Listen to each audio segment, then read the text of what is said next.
वहीं पर एक दूसरे साहब थे, वो भी उसी तकलीफ में थे, और मैंने उनके करीब जाकर भी देखा तो वो बार बार अपनी मुट्ठी भींचते थे, अपनी मुट्ठी से अपने टांगों को पकड़ के दबाते थे, बिस्तर को खींचते थे।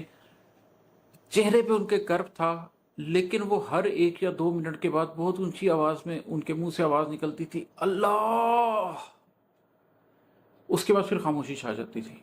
फिर 1-2 मिनट के बाद शदीद तकलीफ में वो उनके मुंह से सिर्फ आवाज निकलती थी, अल्लाह, और वो फिर खामोश हो जाते थे। और मैं उन्हें देख के दंग था कि ये दोनों लोग एक ही तकलीफ में हैं। लेकिन देखिए एक शख्स का उस तकलीफ में रवैया क्या है। एक ही दर्द है, लेकिन उसकी सोच ये है कि वो सिर्फ गालियां दे रहा है, वो सिर्फ बद्दुआएं दे रहा है, और दूसरा शख्स उस तकलीफ को बर्दाश्त कर रहा है, और जब नाकाबिले बर्दाश्त हो जाती है तो कराहती हुई आवाज में उसकी चीख निकलती है, अल्लाह। दर्द तो एक है पर सोचें जुदा रखते हैं।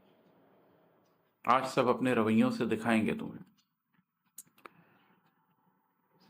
दिल अभी जोश में है, सोचें फजाओं में बुलंद।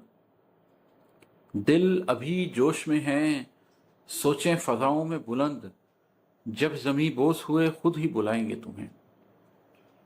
जो लोग नफ्स अम्मारा का शिकार हो जाते हैं ना, उनके साथ बसा औकात रिश्ता निभाना बहुत मुश्किल हो जाता है, इसलिए कि जब उनके दिल जोश में होते हैं और उनकी सोचें फ़ज़ाओं में बुलंद होती हैं, तो वो ये भूल जाते हैं कि उनसे पहले भी बहुत से नाखुदा आए जिन्होंने खुदा होने का दावा किया, और उसके बाद वो कब्रों में उतर गए। उसके बाद उनकी कोई हैसियत नहीं रही।